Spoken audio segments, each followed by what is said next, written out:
Selamat pagi anak-anak, bagaimana kabar kalian hari ini? Semoga kalian di rumah dalam keadaan baik-baik saja ya. Hari ini kita belajar bahasa Indonesia tentang informasi penting dalam teks non-fiksi. Materinya ada di tema 8, subtema 3.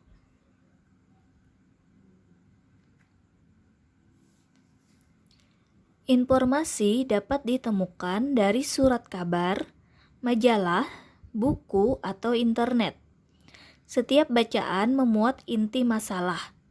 Inti masalah merupakan informasi penting yang dibahas dalam bacaan.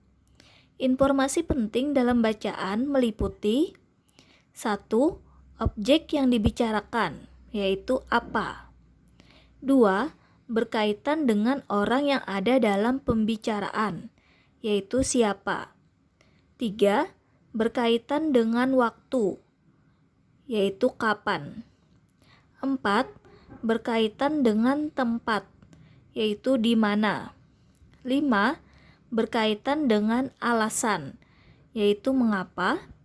Dan yang keenam berkaitan dengan uraian peristiwa, yaitu bagaimana.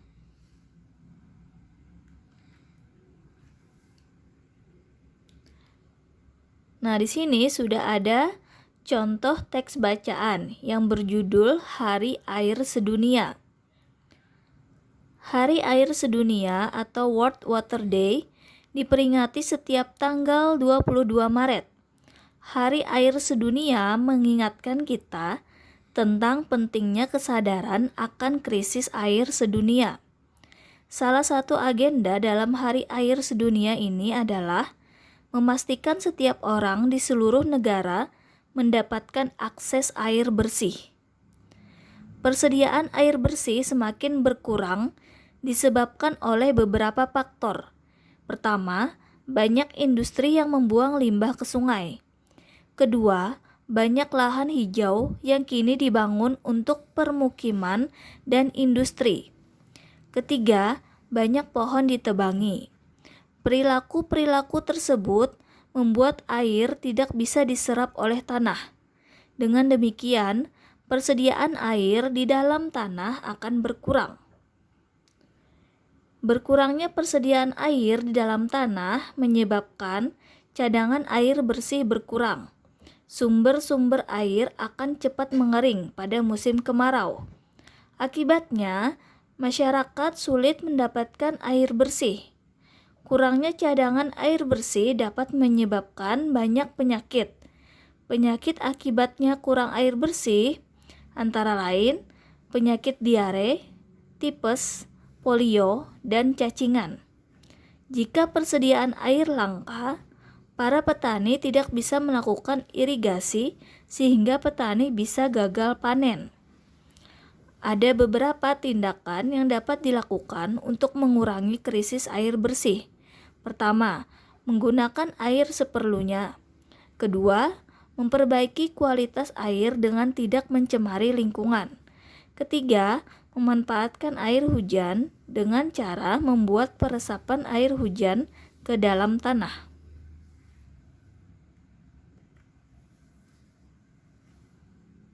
Nah, untuk menemukan informasi penting dalam teks tersebut, kita bisa membuat pertanyaan seperti berikut ini. Yang pertama, tanggal berapakah diperingati Hari Air Sedunia? Yang kedua, apa faktor-faktor yang menyebabkan persediaan air bersih berkurang? Yang ketiga, apa akibatnya persediaan air dalam tanah berkurang? Yang keempat, usaha apa saja yang dapat dilakukan untuk mengurangi krisis air bersih?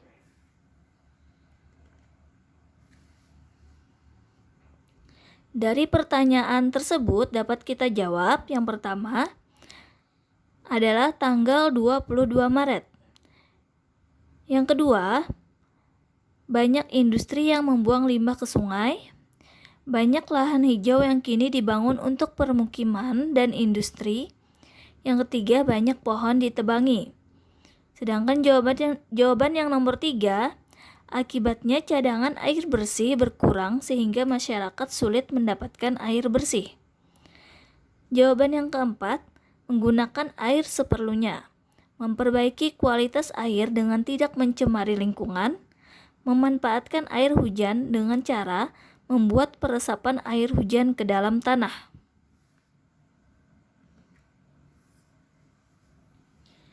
Nah, dari jawaban tersebut dapat dibuat sebuah peta pikiran. Bentuknya seperti yang ada di layar ya.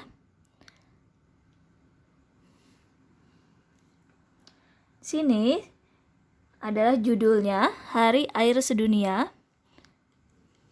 Kemudian di sini adalah jawaban yang nomor 1 tadi, yaitu tanggal 22 Maret. Di sini jawaban yang nomor 3, yaitu banyak industri yang membuang limbah ke sungai, banyak lahan hijau yang kini dibangun untuk pemukiman dan industri, banyak pohon ditebangi. Kemudian di yang kotak ini adalah jawaban yang nomor 3, yaitu akibatnya cadangan air bersih berkurang sehingga masyarakat sulit mendapatkan air.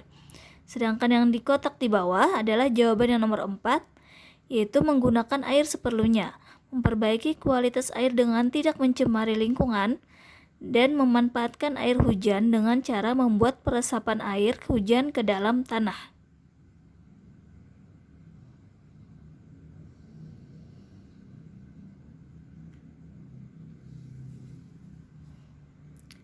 Sekarang kita akan membahas tentang jenis-jenis teks. Teks eksposisi adalah karangan bersifat informasi atau pengetahuan secara ringkas, jelas, padat, dan menarik untuk dibaca. Yang kedua adalah teks deskripsi. Adalah tulisan yang bertujuan untuk memberi gambaran suatu objek kepada pembaca secara rinci dan jelas, atau karangan yang menggambarkan suatu benda, tempat, suasana, atau keadaan. Yang ketiga adalah teks prosedur. Adalah sebuah teks yang menyajikan langkah-langkah atau urutan kegiatan untuk melakukan atau menghasilkan sesuatu. Yang keempat adalah teks eksplanasi. Adalah teks yang berisi tentang proses mengapa dan bagaimana kejadian-kejadian alam, sosial, ilmu pengetahuan, budaya, dan lainnya dapat terjadi.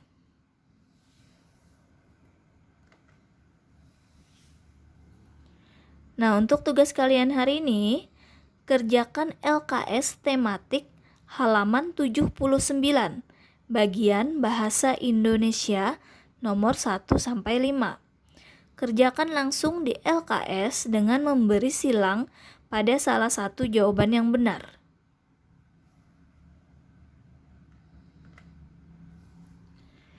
Terima kasih anak-anak sudah mendengarkan penjelasan Ibu hari ini. Semoga kalian bisa dengan mudah menjawab pertanyaan-pertanyaan dari Ibu. Selamat mengerjakan.